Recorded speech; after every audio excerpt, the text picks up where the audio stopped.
intenso por la vasodilatación, hipotensión, cefalea, va a haber una taquicardia. No se olviden que hemos dicho por intoxicación por histamina es característica la hipotensión con taquicardia. También es común que el paciente presente urticaria, es decir, va a tener una secreción de medicación en todo el cuerpo, el broncoespasmo que pone en riesgo la vida del paciente y malestar gastrointestinal intenso. Pueden haber náuseas, vómitos, diarrea y demás. Entonces eso es lo que va a pasar en una intoxicación clásica donde tenemos exceso de histamina en el paciente. Por supuesto, está contraindicado el uso de histamina en situaciones como asma, ulceropatías, hemorragias digestivas, porque en esos casos, por los efectos que hemos descrito, se pueden exacerbar los síntomas, ¿no? Y se puede comprometer la vida del paciente. Bien, cuando hablamos entonces de esta respuesta de histamina, dijimos que no va a ser una respuesta deseable o algo que quiero que el paciente presente o que tenga. Entonces, voy a usar en general fármacos para contrarrestar esos efectos. De ahí que puedo usar antihistamínicos, que lo que van a hacer es bloquear los receptores de histamina. Pueden bloquear los H1, H2, H3, H4, pero en general cuando hablamos de reacciones de hipersensibilidad y alergias, nos interesa bloquear los H1. Cuando hablamos de trastornos gastrointestinales, nos interesa bloquear H2 principalmente. También tenemos algunos grupos farmacológicos de los inhibidores de la liberación.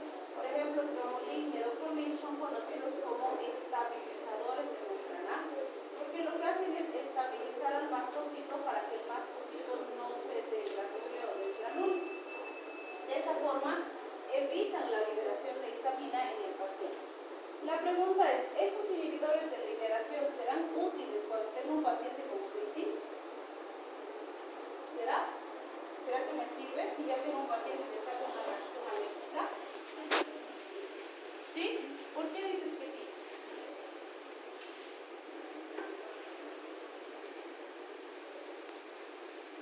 ¿Será que sirve? No me sirve para las crisis, porque en una crisis ya se ha liberado histamina, ya está actuando la histamina, ya está produciendo todo lo que tiene el paciente, por eso el paciente está en crisis, por eso está con una reacción. Y estos no van a hacer nada con esa histamina que ya se ha liberado y que ya está produciendo su acción. Lo único que van a hacer es evitar que se libere nueva histamina. Entonces es por eso que en un paciente que ya está con crisis, que está con síntomas, no me sirve, porque no van a corregir esos síntomas, ¿sí? Por lo tanto, estos inhibidores de liberación serán útiles como profilaxis. Por ejemplo, sé que mi paciente llega a tener reacciones intensas y crisis en verano, porque resulta que en verano aparece polen, las plantitas empiezan a polinizar y pues el polen le genera reacción. No puedo evitar que se produzca la polinización, se va a liberar polen de todas formas, no puedo controlar eso. Pero sí puedo medicar a mi paciente y sé que ya se está acercando esa época y toda esa estación le voy a dar medicación todos los días para que se mantenga más estable. Entonces, ese paciente que llegaba el verano y estaba con los ojos súper hinchados, su garganta se le cerraba, tenía que usar corticoides, andaba con prurito, etc. Con la medicación puede ser que me pique un poquito la garganta, tenga un poquito de tos, estornudos, pero nada más, hasta ahí va a llegar, ¿sí? Entonces sí puedo usar como profilaxis para evitar que tenga reacciones intensas, ¿sí?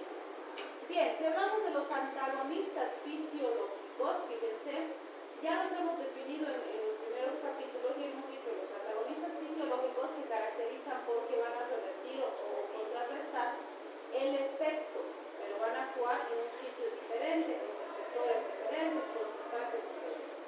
Entonces, por ejemplo, fíjense, la histamina, si nos vamos a pulmones, hemos dicho que produce broncoconstricción, ¿sí? Entonces, si yo agarro y le doy adrenalina, la adrenalina va a producir broncodilatación, va a contrarrestar ese efecto, pero no está haciendo nada ni con la histamina ni sobre el receptor de histamina, está actuando en el receptor beta, ¿sí?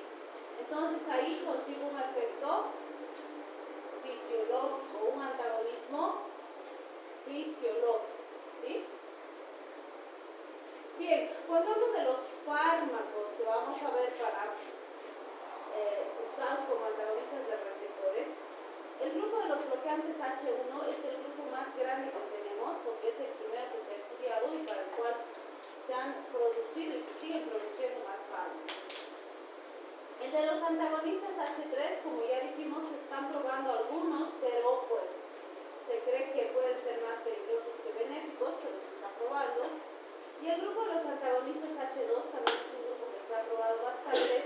Tenemos ahí la cimetidina, ranitidina, famotidina, nizatidina, y estos sobre todo se han probado para trastornos gastrointestinales. Entonces vamos a empezar primero con los antagonistas H1. Cuando hablamos de los antagonistas H1 tenemos los de primera generación y los de segunda generación.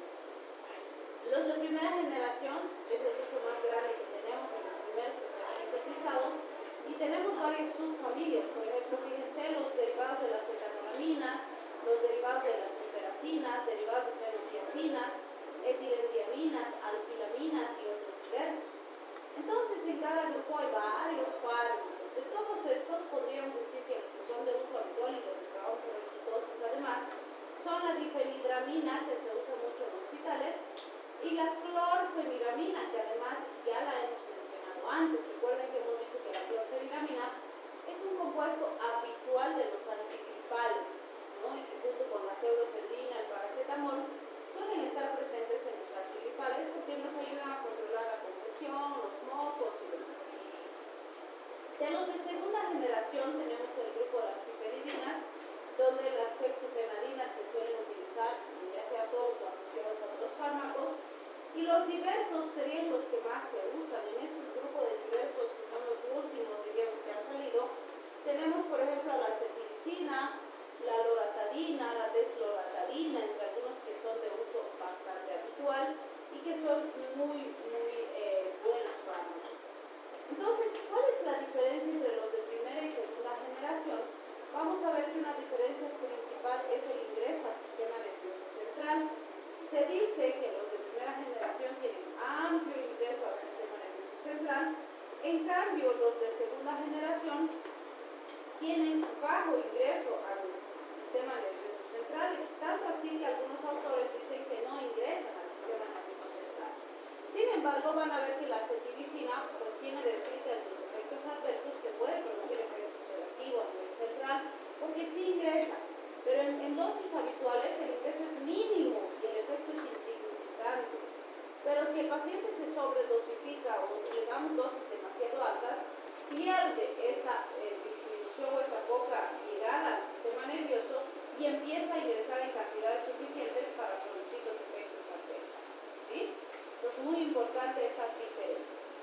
Bien, de estos tres vamos a ver las dosis, porque son fármacos de uso muy habitual: difenhidramina, clorfeniramina y cetiricina.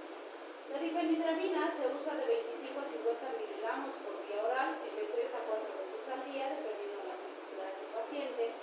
Las alquilaminas, como la clorfeniramina, se usa 4 miligramos por vía oral, cada 4 a 6 horas. Y la cetiricina, de 5 a 10 miligramos cada 24 horas. Lo habitual en el adulto es usar 10 miligramos cada 24 horas, pero sí, si fuera que hay necesidad y realmente el cuadro lo amerita, le podemos dar hasta cada 12 horas, sin problemas. En los niños se calcula el kilopeso a 0.25 miligramos por kilogramo día, dividido también en una o dos tomas diarias. Bien, entonces si vemos las características generales de los antagonistas H1, vamos a decir que todos son aminas con grupos químicos adheridos diferentes, vale decir, tienen grupos funcionales diferentes, y gracias a eso se hace la clasificación que hemos visto, esa subdivisión en tantos grupos. También vamos a ver que, por ejemplo, la absorción por vía oral es bastante alta de todos estos fármacos, y eso determina que pues se pueda usar por vía oral con muy buenos resultados. La mayoría se usan en comprimidos, en jarabes por vía oral.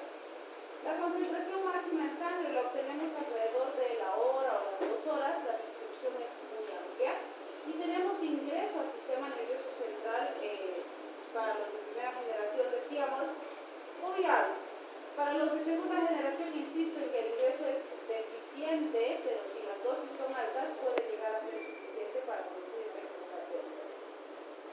embolismo hepático, la CYP3A4 es la P450 más utilizada.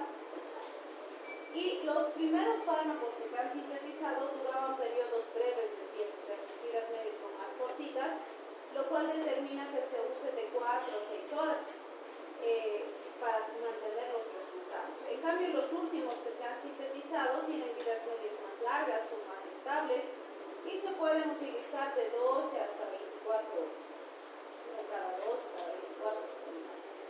Entonces, fíjense, el efecto de estos fármacos o su mecanismo de acción es un bloqueo reversible competitivo del receptor H1. Vale decir que van a ir a competir con la histamina por el receptor. Pero fíjense, el efecto es reversible. ¿Qué implica eso? Que si el paciente sigue liberando masivamente la histamina, tiene mayor liberación de histamina, va a superar al fármaco, ¿sí? ¿Por qué les digo eso? Por decirles que el paciente tiene alergia a sus aretitos. Entonces, no importa si toma el antihistamínico, pero sigue usando el mismo aretito que le causa la alergia. Entonces, va a seguirse liberando histamina y tarde o temprano la histamina que se libera va a superar al fármaco y los síntomas de todas formas van a aparecer, ¿sí? Entonces, es muy importante poder cambiar esa estructura o si se ha identificado el alérgeno específico, poder alejarlo del paciente. Es cierto que un desafío importante va a ser esa identificación del alérgeno específico. En muchos casos no vamos a lograr identificar. Bien, también vamos a ver acciones no debidas al bloqueo H1, es decir, los antihistamínicos H1 de primera y segunda generación, más los de primera que los de segunda, tienen otros efectos que van a encontrar, por ejemplo, que tienen efecto antimético, tienen efecto serotoninótico y demás, que sí los tienen, que sí se presentan en todos los fármacos de este grupo, pero no tienen ninguna relación con el receptor H1, sino a una acción sobre otros receptores que producen esos mismos fármacos. Por ejemplo, vamos a encontrar efecto sedante. El efecto sedante está ligado principalmente a los de primera generación, pero es por un efecto antimuscarínico, no tiene nada que ver con el bloqueo histamínico, ¿sí? También se ha descrito un efecto antinauseoso, antiemético, pero este también está ligado al bloqueo muscarínico y no tiene nada que ver con el bloqueo de histamina. Y vamos a ver que la cinetosis, por ejemplo, también funciona de forma significativa en relación a que, por ejemplo, en la cinetosis dijimos el paciente tiene náuseas, quiere vomitar, etc. Entonces nos ayudan a controlar esos síntomas, pero no tienen nada que ver con el bloqueo H1, sino con el bloqueo muscarínico, ¿sí? También vamos a ver que se pueden usar como antiparkinsonianos. Ya dijimos en los temas previos que el Parkinson o en el Parkinson, si bien el efecto principal es la deficiencia dopaminérgica, vamos a ver que parte de los síntomas están causados por el exceso de actividad colinérgica. Entonces estos, por su efecto anticolinérgico, también pueden disminuir las molestias, los síntomas asociados a los pacientes con Parkinson, ¿no? Inclusive los síntomas agudos causados por antipsicóticos pueden disminuirse de forma significativa. El efecto anticolinérgico también es muy bien aprovechado, sobre todo en el caso de la difenhidramina, cuando pues tenemos pacientes a los que estamos dando atropina, por ejemplo, como antídoto para una intoxicación, y por alguna razón el paciente se tiene que ir del hospital. Por decirles, nos dice, pues voy a solicitar mi alta porque ya no tengo dinero para seguir pagando la cuenta. Y tienen que seguir recibiendo atropina, porque todavía no se ha estabilizado la intoxicación.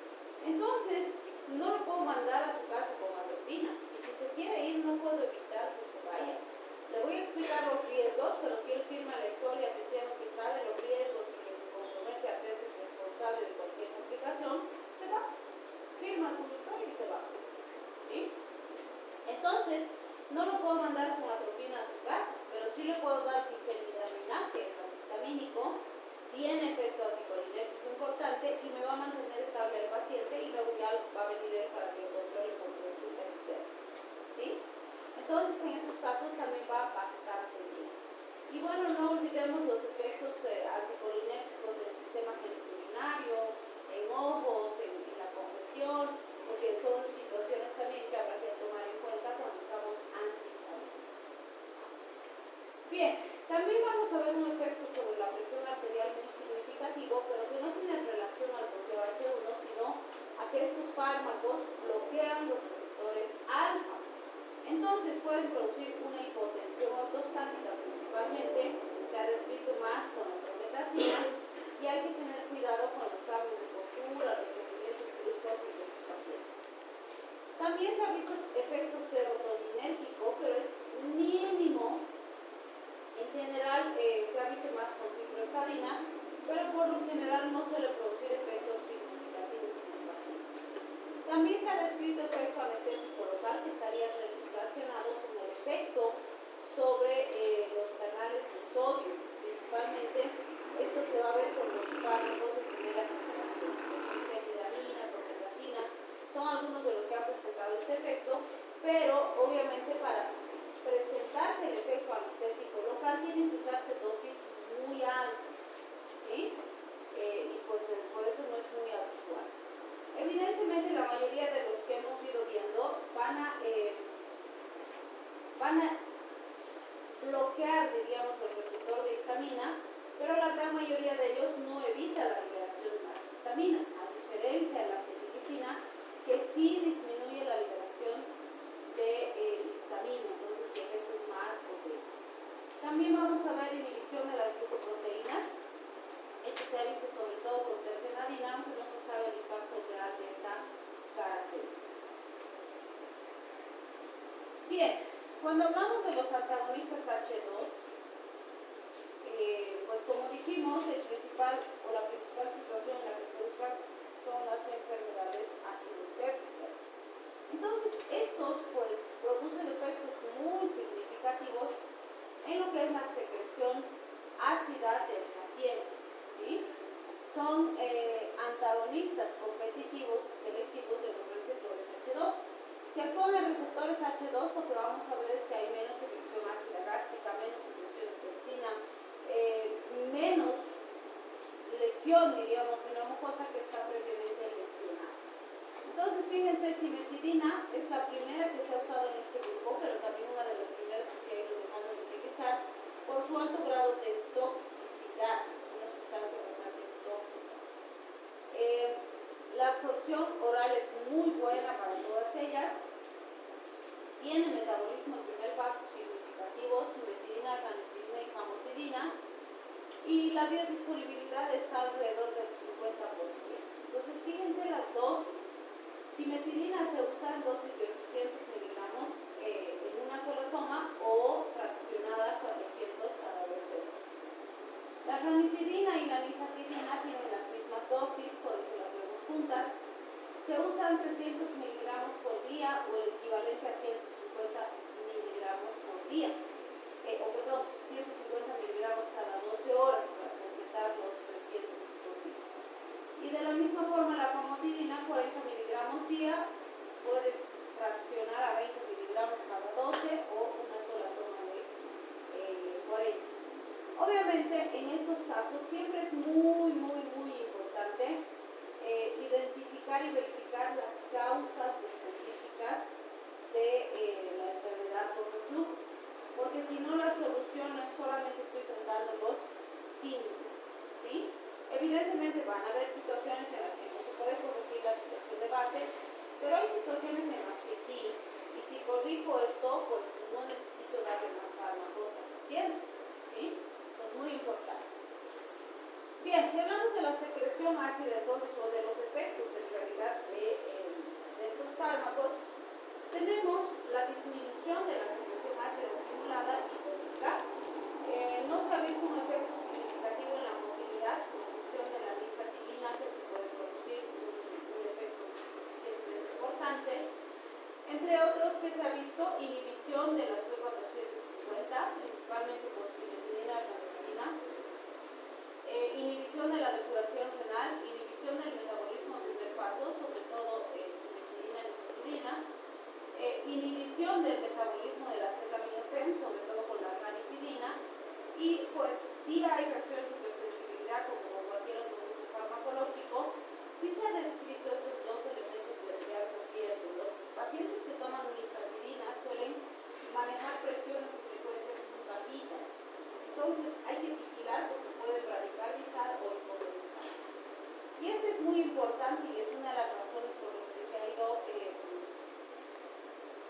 destacando, diríamos, los efectos asociados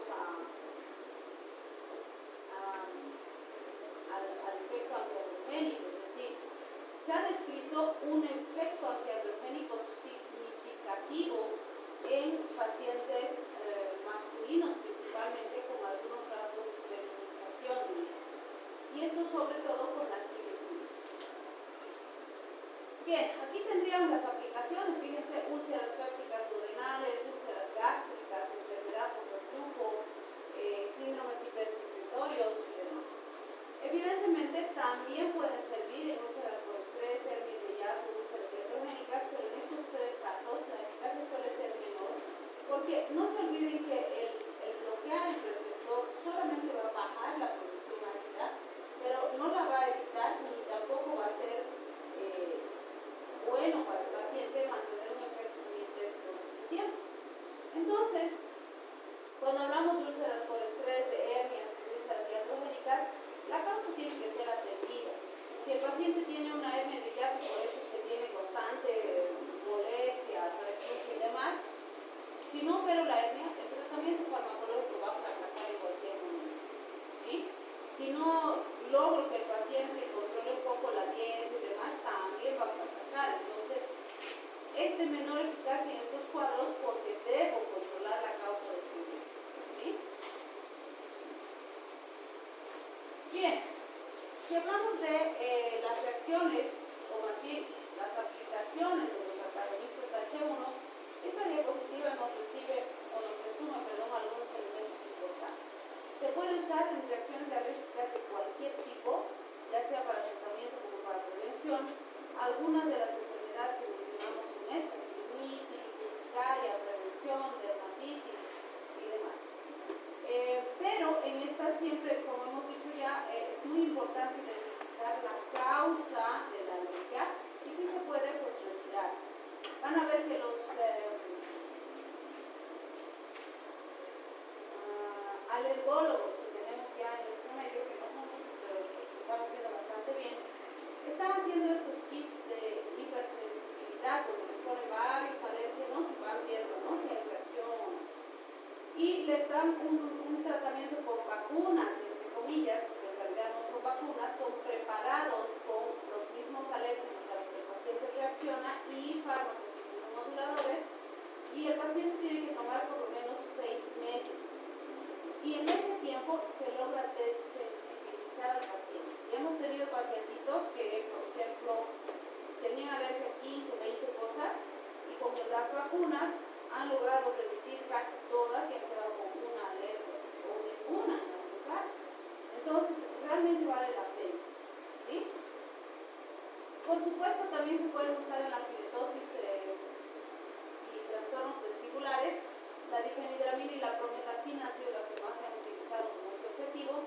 Y si estas fracasan, como segunda elección tenemos glicina, meticina, entre otros.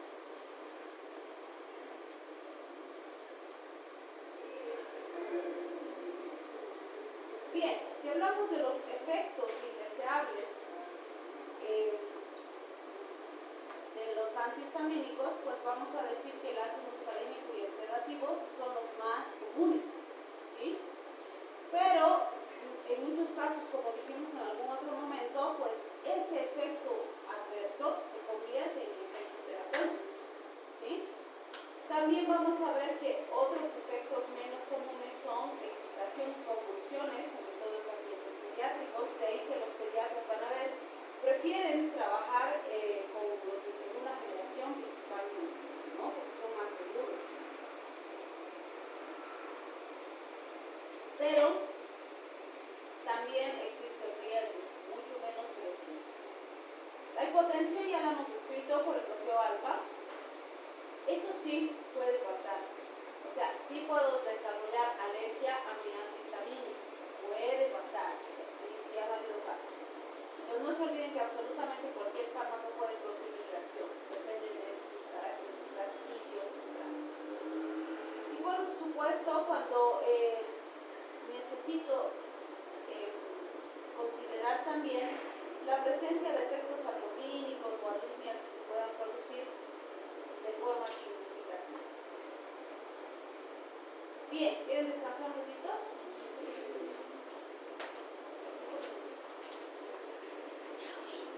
Entonces, fíjense, estas son algunas interacciones importantes que no debemos olvidar.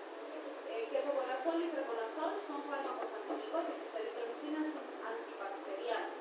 Si asociamos estos fármacos con terfenadina o acetizol, que son antihistamínicos, el paciente puede presentar arritmias ventriculares que están ligadas a un bloqueo de los canales de corazón. Entonces, de hecho, esas asociaciones no se recomiendan en los pacientes. También es importante considerar que puede haber sinergismo con fármacos antimuscarínicos, bloqueantes alfa o depresores centrales, porque de hecho los antihistamínicos, principalmente los de primera generación, como hemos visto, pueden tener estos efectos y pueden potenciar esas reacciones, ¿no? Y si no las prevemos antes de asociar fármacos, pueden ser peligrosos para los pacientes. Bien, vamos a ver algunos elementos de toxicidad exclusivos de la cimetidina. Bueno, decimos exclusivos porque sobre todo se han descrito con cimetidina, pero sí podrían presentarse como algunos otros fármacos de este mismo grupo, pero es poco habitual. Y como les había mencionado al principio, la cimetidina es la primera de este grupo que se ha sintetizado, que se ha usado, pero también la primera que se ha ido dejando de utilizar justamente por estos rasgos de toxicidad importante. Entonces, fíjense, cuando hablamos de las acciones de menor importancia, vamos a ver que se puede presentar diarrea, vértigo, somnolencia, cefalea, exantema, estreñimiento, vómitos y artralgias, que son frecuentes, pero no son las grandes complicaciones. En los adultos mayores, principalmente, hay que tener cuidado con este efecto, que sí ya es más importante, que está asociado a la disfunción del sistema nervioso central, con estados convulsionales severos, delirio en los pacientes. En los varones, por ese efecto antiandrogénico que hemos descrito, se va a ver la presentación de ginecomastia, impotencia, disminución de la fertilidad, pero principalmente a dosis altas. En dosis estándares no se suele ver, pero sí también se ha descrito en pacientes que usan periodos largos de tiempo de tratamiento, aún en dosis habituales. También se ha descrito toxicidad hepática con hepatitis colestásicas, que son en general reversibles, pero es muy importante diagnosticar a tiempo, ¿sí? En las mujeres se ha descrito galactorrea, incluso si son mujeres que no están dando de lactar o que ni siquiera tienen bebé. También se han descrito displasias sanguíneas con afectación de la serie roja, la serie blanca, la serie plaquetaria. Y obviamente si se comprometen dos series será una bicitopenia, y si se comprometen todas una pancitopenia. Entonces sí se pueden producir alteraciones importantes, hay que vigilar la parte hematológica si es que vamos a usar periodos largos de tiempo. Si atraviesa la placenta y se concentra en cantidades importantes en leche materna, por lo que no se recomienda usar durante la gestación ni durante la lactancia. Interacciona con cualquier fármaco que utilice las P450, entonces sí tiene rasgos significativos de hepatotoxicidad. Bien, el otro fármaco que vamos a ver es la serotonina. Entonces, la serotonina, igual que la histamina, van a ver que hay varios elementos parecidos a la histamina. Vamos a ver que también tiene una amplia distribución en el reino animal y vegetal, es decir, hay plantas, animalitos, tensos ponzoñas, también tienen cantidades importantes de serotonina, o cuando interaccionan con nosotros hacen que nosotros liberemos de forma masiva serotonina, potenciando las reacciones por su consumo. En condiciones normales nosotros sintetizamos serotonina y la almacenamos en nuestro organismo. Uno de los sitios fundamentales donde trabaja la serotonina son las células enterocromátiles del aparato digestivo y las neuronas entéricas. De ahí que se sabe que la serotonina tiene una relación muy significativa y cercana con el sistema gastrointestinal. También se la ha descrito a nivel de plaquetas, en neuronas del tallo encefálico y la glándula pineal, y vamos a ver que cumple ahí también funciones muy significativas. Se metaboliza por acción de la MAO y la deshidrogenasa.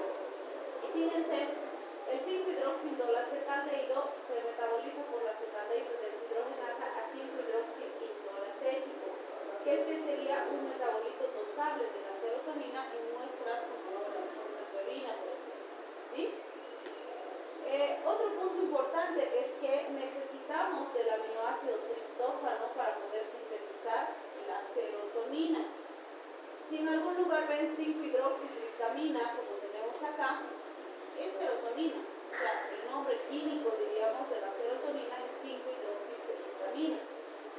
que los receptores se denominan en base a este nombre químico y no en base al nombre de serotonina. También es importante recordar que tenemos varios subtipos de receptores, tenemos 7 familias en total, que trabajan con serotonina, de los cuales 6 van a trabajar con proteínas G y una solo con canales iónicos. Si queremos recordar un poquito los efectos de la serotonina para entender las implicaciones terapéuticas, pues sabemos que a nivel de la glándula pineal está relacionada la producción de melatonina. Entonces es fundamental para mantener un ciclo circadiano saludable en el paciente. En los núcleos del PAFE está ligada a regulación del sueño, la termorregulación, el apetito, el vómito, el dolor y demás.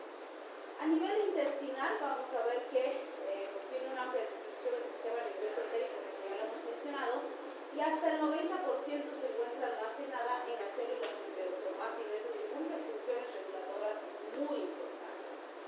En la sangre, pues vamos a tener distribución importante de plaquetas, como ya mencionamos, y en los vasos se encuentra sobre todo a nivel perivascular. Si hablamos del sistema nervioso central, uno de los sitios fundamentales relacionados a la acción de la serotonina es el centro del vómito. Entonces, el estado nauseoso, las ganas de vomitar y demás del paciente son muy ligadas a la acción de la serotonina. Fíjense, tenemos ahí una amplia distribución de receptores 5-HT3. Los receptores 5-HT son los receptores de serotonina. Y fíjense, no tienen ninguna denominación en base a serotonina, es 5-hidroxitriptamina, ¿no? Eso significa el receptor de 5-hidroxitriptamina y así varios receptores. En las terminales de los lechos vasculares coronarios vamos a ver que produce un reflejo quimio-receptor en los vasos coronarios, produciendo efectos significativos de control. En las terminales nerviosas libres está ligada al dolor, prurito, asociada a las sustancias urticalizantes. Acá podemos decir que va a reforzar el efecto de la histamina. ¿Sí? Cuando se libera histamina también se libera serotonina y la serotonina refuerza el efecto de la histamina. Sin embargo, es habitual que la serotonina solita no produzca reacciones muy intensas. ¿Qué ha pasado? Tenemos también, como neurotransmisor ya lo dijimos, que va a participar en la síntesis de melatonina y por lo tanto en la regulación del ciclo del sueño. A nivel respiratorio va a producir broncoconstricción y aumenta la ventilación. En teoría, la serotonina solita no es capaz de producir una crisis asmática, por ejemplo, ¿sí? Pero si hay histamina y serotonina, la serotonina va a reforzar el efecto de la histamina y claro que sí van a producir una crisis, ¿sí? A nivel gastrointestinal van a aumentar el tono, aumentando la contractilidad del músculo liso.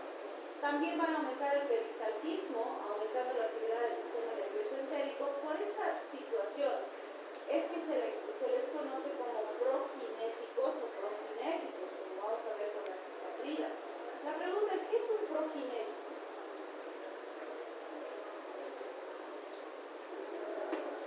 ¿Qué sería un prokinético o un procinético?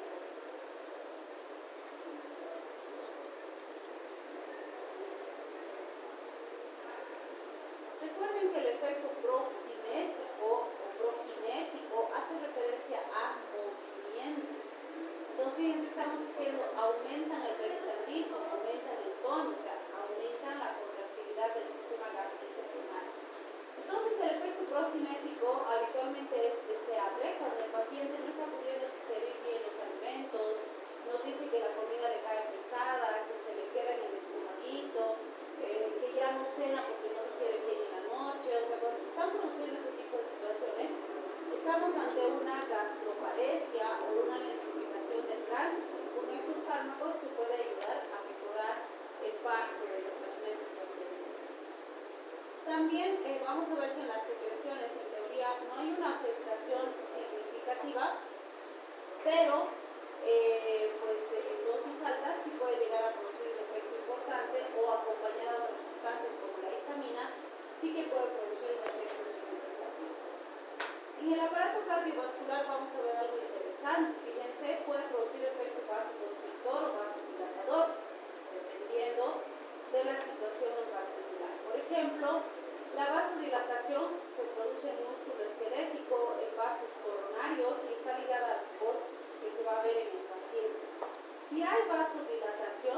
a haber una taquicardia refleja, es decir, va a haber una respuesta compensatoria, digamos.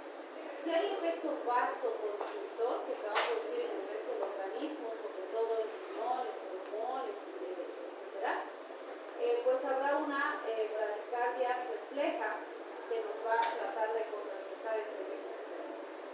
La agregación plaquetaria se va a activar de forma importante y en general decimos tiene efecto inotrópico positivo leve. Sin embargo, puede ser enmascarado si es que la vasodilatación es muy intensa y existe una taquicardia refleja.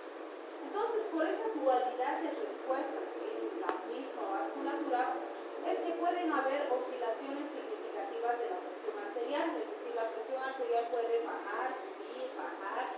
Entonces, eso sí representa un problema importante, podríamos decir, ¿no? Porque normalmente no es lo que deseamos, que suba, baja, suba, baja. Bien, vamos a revisar algunos fármacos agonistas y antagonistas después de estos grupos farmacológicos. Cuando hablamos de agonistas de serotonina, tenemos por ejemplo algunos ansiolíticos como la risperidona, algunos antimigrañosos como el sumatriptán, que se usa bastante, que en dosis altas es bastante eficaz. Tenemos también varios antagonistas y varios de esos ya los conocemos. Por ejemplo, la fenoxibenzamina ya la hemos conocido en los bloqueantes alfa, ¿no es cierto? Entonces sí, evidentemente es bloqueante alfa, pero también resulta que bloquea los receptores de serotonina en el músculo liso. La ciprotadina bloquea los receptores H1, aparte de bloquear los receptores de serotonina tipo 2. En pacientes con síndrome carcinoide o urticaria por frío, donde suelen haber reacciones urticalizantes, etc., también nos puede ayudar como tratamiento sintomático. Ketanserina y ritanserina son bloqueantes alfa, pero se está probando bastante para el manejo de los pacientitos con estados eméticos, nauseosos, como vamos a ver más adelante. En este caso, pues tienen un efecto bloqueante de serotonina de tipo 2 y también podrían afectar a las plaquetas de forma significativa. Y bueno, más que ritanserina, ketanserina, el ondansetrón se está utilizando por su efecto bloqueante alfa y su efecto de inhibición del centro del vómito. Entonces, eso también hace que sea mucho más eficaz para el control de ciertas molestias sintomáticas en el paciente.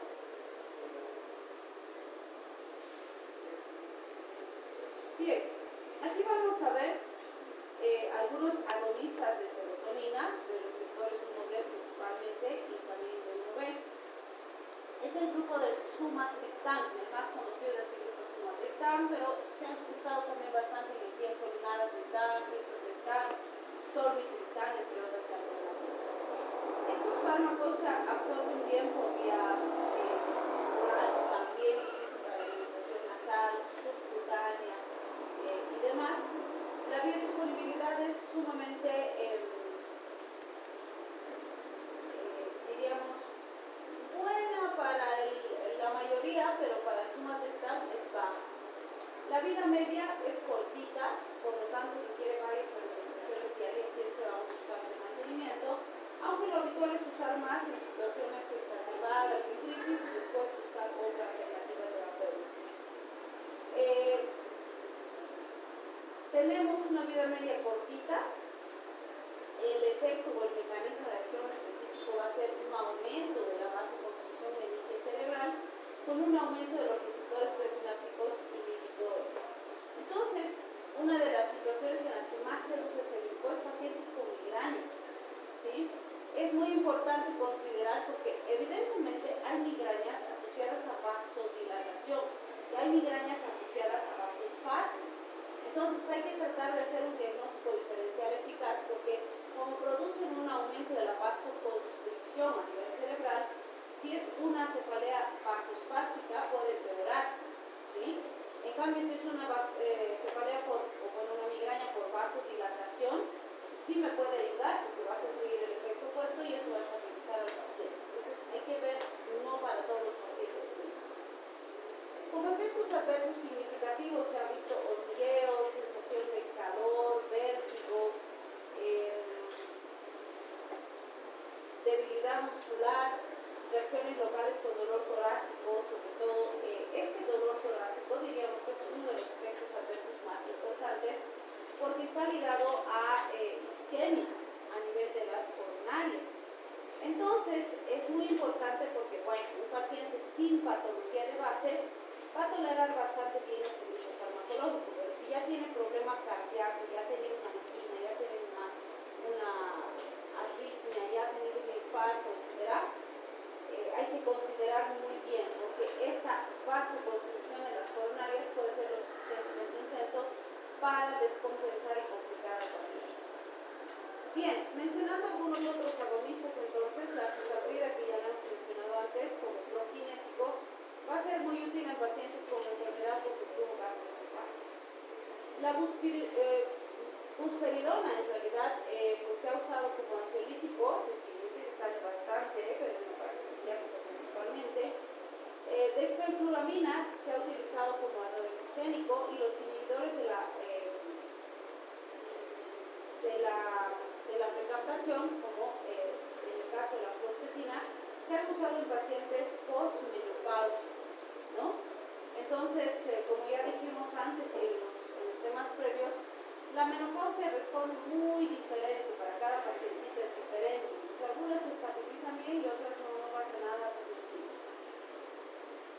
Y bueno, el efecto anorexigénico de dextroenfluramina se ha usado sobre todo en pacientes con regímenes muy controlados por el endocrinólogo, pero para poder disminuir de peso significativamente. Estos antagonistas, diríamos que los inhibidores de síntesis se han considerado muy tóxicos y desde hace años se ha dejado de utilizar, justamente porque pues estamos viendo que participan estas moléculas en varios procesos importantes. Entonces, si evito que se sintetice, voy a tener consecuencias importantes en varios elementos funcionales del paciente. Pues no eran muy convenientes, diríamos, para el paciente. También tenemos inhibidores del almacenamiento, como la reserpina, que bueno, tampoco se aplica demasiado, se restringe para ciertos usos en particular. Y los antagonistas de receptores serían algunos de los que más se utilizan. Bien, en este gráfico tenemos algunos de los fármacos, ¿no? Fíjense, ciprofloxacina, cletancerina, ritancerina, ondansetron, todas actúan en receptores de serotonina y evidentemente algunos actúan en otros receptores más. Pero nos interesa más el efecto sobre la serotonina. Se van a usar como miorelajantes, como antimuscarínicos, porque también tienen ese efecto sedativo que hemos mencionado antes. Se han usado en pacientes con síndrome carcinoide, síndrome de vaciamiento post-gastrectomía, urticarias por frío, justamente por el efecto que van a tener a nivel del sistema gastrointestinal. Entre otros, se ha visto ondansetron, ramisetron, alosetron, por ejemplo. Se les ha podido utilizar mucho como antieméticos en pacientitos que están recibiendo terapia antineoplasia. Bien, con eso habríamos acabado serotonina y vamos a empezar con lo que son los alcaloides del cortisol centeno. Estos vienen de, vamos a decir, de los ancestros, podríamos decir. Habitualmente, si revisamos la época en la que se han descrito los alcaloides del cortisol centeno, podemos encontrar este tipo de murales. Si se fijan, lo que llama la atención aquí, que es, fíjense, estos individuos no tienen piecitos, no tienen manitos, les faltan partes importantes, ¿no? Entonces, hay varios murales en esas épocas que la población entera, o buena parte de la población, tiene esas características. Y la razón de esto era que la mayor parte de su población estaban así mutilados, no era que habían nacido así. Entonces, se habla de el cornezuelo de centeno. El centeno es un grano parecido al trigo, ¿sí? Entonces, fíjense, el grano de centeno es así. El cornezuelo del centeno es este hongo, ¿sí? O sea, estos granos negros que vemos aquí están enfermos, no es lo normal, así deberían ser. Y cuando están enfermos crecen así como granos largos, como este, por ejemplo, negros, ¿sí? En el grano. Ese es el cornezuelo de centeno. Entonces, en esas épocas, pues no se conocía eso, que así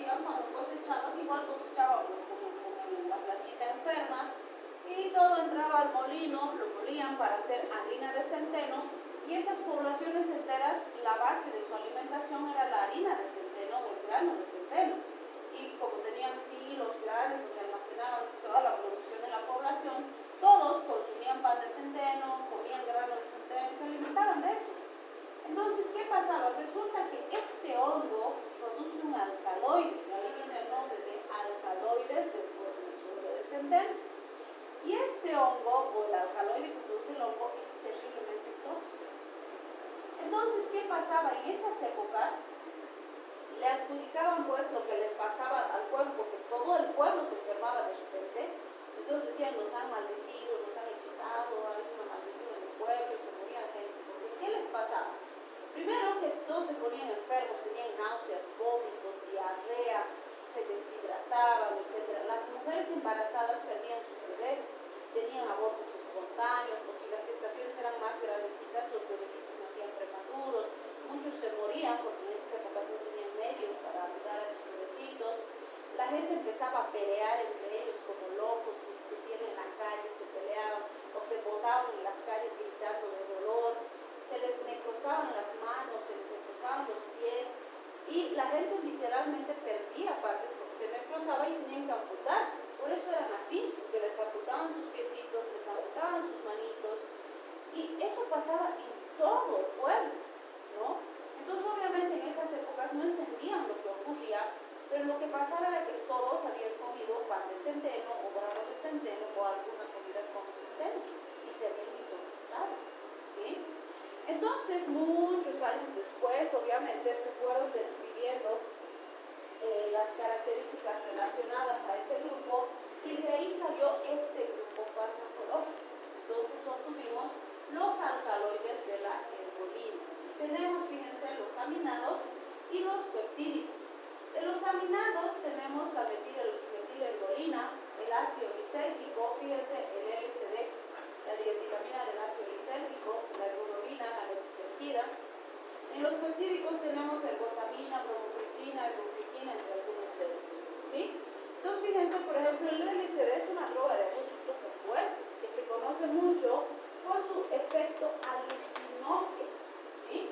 Entonces, vamos a ver por qué estos fármacos pues, producen ese tipo de características.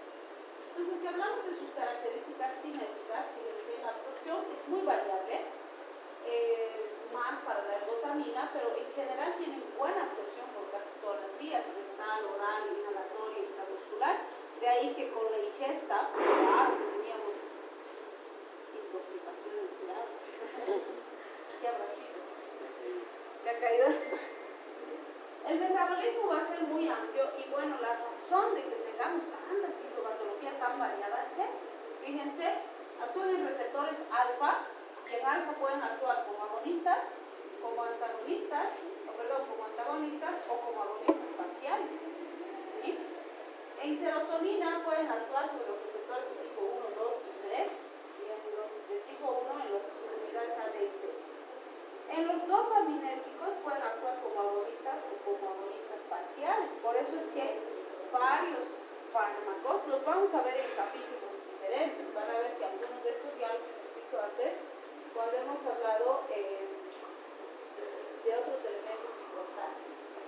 Entonces, fíjense, por ejemplo, a nivel del sistema nervioso central, este grupo en general produce alucinaciones. Es un alucinógeno terriblemente potente. Y si han escuchado hablar del LSD como droga de abuso, algo característico son las alucinaciones que producen los pacientes dependientes, ¿sí? Entonces, claro que tiene un potente efecto alucinógeno, pero por el efecto dopaminérgico que estamos describiendo, se puede usar en pacientes con Parkinson, porque estimula receptores dopaminérgicos, y eso hace que la bromocriptina, pergolida, por su efecto agonista dopa 2, se puedan usar en Parkinson. Fíjense, la bromocriptina ya la hemos visto antes, ¿no es cierto? Porque también se la considera simpático-minérgico por el efecto dopa, ¿sí? También van a disminuir la producción de prolactina. Ahí hemos hablado, ¿no?, de la bromocriptina en Parkinson y en hiperprolactinemia. Entonces, por la misma razón, bromocriptina, pergolida se pueden usar en esos casos. ¿Qué pasa en el músculo liso vascular? Y esto nos va a permitir entender por qué les amputaban sus piecitos, sus manitos a sus corredores. Produce una potente y prolongada contracción, ¿sí? Entonces produce vasoconstricción potente y prolongada. ¿Qué implica eso? Hipoperfusión, necrosis, gangrena, amputación. ¿Sí? ¿Y esto generará dolor? Por supuesto. Entonces, por eso los pobladores empezaron a gritar, se les ponían negras las manos, los piecitos tenían que amputar. ¿Sí? En otros músculos produce contractilidad intensa, entonces de ahí que tenían vómitos, diarrea, relajación de esfínteres. En el útero, por acción de receptores de serotonina y alfa, fíjense, estos dos están relacionados, produce una potente contracción, por eso habían abortos, habían partos pretérminos. Entonces vean, por todos esos elementos es que la población presentaba todas esas características. Bien, entonces, ¿para qué usamos este grupo de terapéutica? Una de las aplicaciones más importantes es la migraña, ¿sí? La ergotamina, la metisergida, la dihidroergotamina se han utilizado. De esta, la metisergida ha resultado ser la más tóxica y por eso es por la que se reserva un poquito más. Pero ergotamina, por ejemplo, fíjense, tenemos para todas las administraciones y todas las vías, dependerá de la severidad del cuadro del paciente, de cómo vamos a manejar. Y la dihidroergotamina en general se usa por vía parenteral. En las hiperprolactinemias ya hemos descrito la bromocriptina en temas anteriores, y en las hemorragias postparto la ergonomina es una de las más utilizadas. Recuerden que pues las hemorragias en una paciente que ha tenido un parto son las principales causas de riesgo, ¿no? De mortalidad. ¿Por qué? Porque puede pasar, por ejemplo, que era una gestación muy grande, que eran gemelos, que había poligramios, que es una mamá que ha tenido muchos bebecitos y su periodo intergenésico ha sido muy corto, o sea, varias situaciones por las que nace el bebecito y el útero no regresa a su tamaño. Sabemos que crece como 25 veces su tamaño normal, ¿no es cierto? Y después de que nace el bebé, ese útero tiene que contraerse y tiene que regresar a su tamaño normal, a eso le llamamos involución uterina. Entonces, cuando eso no pasa, porque la oxitocina es uno de los factores importantes que nos va a ayudar con eso, puede ser que nace el bebecito y el útero se queda así relajado. Si no se contrae, la mamá se muere desangrada en cuestión de horas, ¿sí? ¿Por qué? Porque el útero se ha estirado así súper gigante, la placenta está implantada por acá y está ahí el cordoncito, qué sé yo. Cuando nazca el bebecito, después se tiene que eliminar la placenta en el alumbramiento, ¿no es cierto? Y esta placenta le estaba alimentando al bebé, le llevaba sangre, oxígeno, nutrientes, todo. Por lo tanto, esto está pues llenísimo de vasos sanguíneos. Y para eliminar la placenta se tiene que desprender de aquí todito, se va a desprender del uterito y va a salir. Por eso es que cuando se desprende, se empieza a sangrar pues la mamá, ¿sí? Y cuando este uterito se contrae, está generando hemostasia de los vasos sanguíneos. Y si este útero se queda así estirado y no se contrae, es como si abriera una pila así, y sale la sangre así a chorro. Y se me muere la mamá en un par de horas, porque pierde un montón de sangre, ¿sí? Entonces, fíjense, en este tipo de situaciones, una de las alternativas que tengo es darle estos fármacos, como la ergonomina, para que el útero se contraiga. Lo voy a obligar a contraerse para que vaya regresando a su tamañito y me vaya controlando la hemorragia, ¿sí? Sí hay otras medidas, puede ser tamponamientos, puede ser otras medidas. Si no logro controlar esa hemorragia, voy a tener que sacar el útero entero. Y le hago una histerectomía para salvarle la vida, porque si no es sangre y se muere. Entonces es muy peligrosa la hemorragia postparto. Y estos fármacos también se usan en ese tipo de situaciones, ¿sí? Bien, si hablamos de la toxicidad de este grupo, ¿se acuerdan de la historia que les he contado ahorita? Y perfectamente se van a acordar de todo esto, porque ¿qué le pasa al paciente? Náuseas, vómitos, diarrea, ¿no? Más si es metisergida.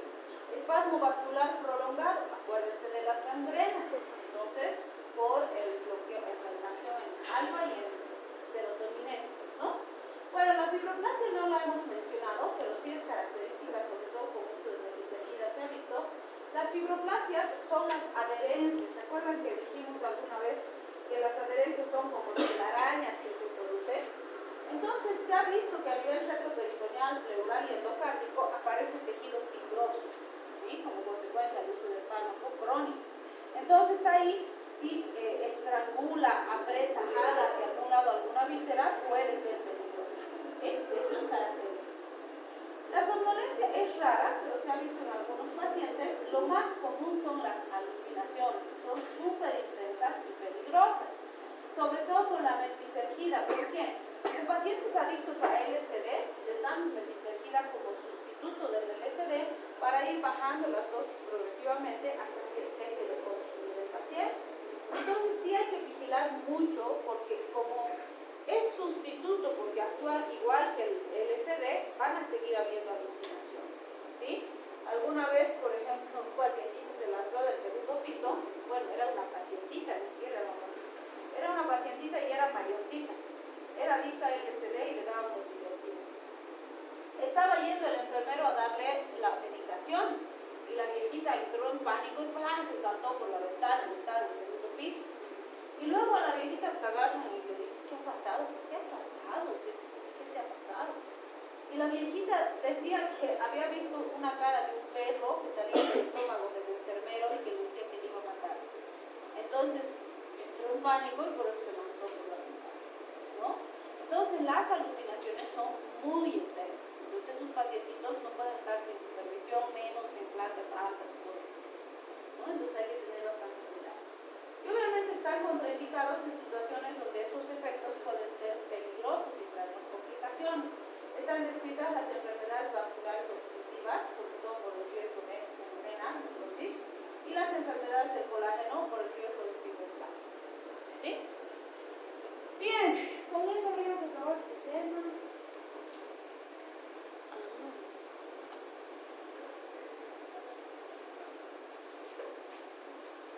¿Dudas, preguntas? ¿Han visto lo que les he puesto el sistema?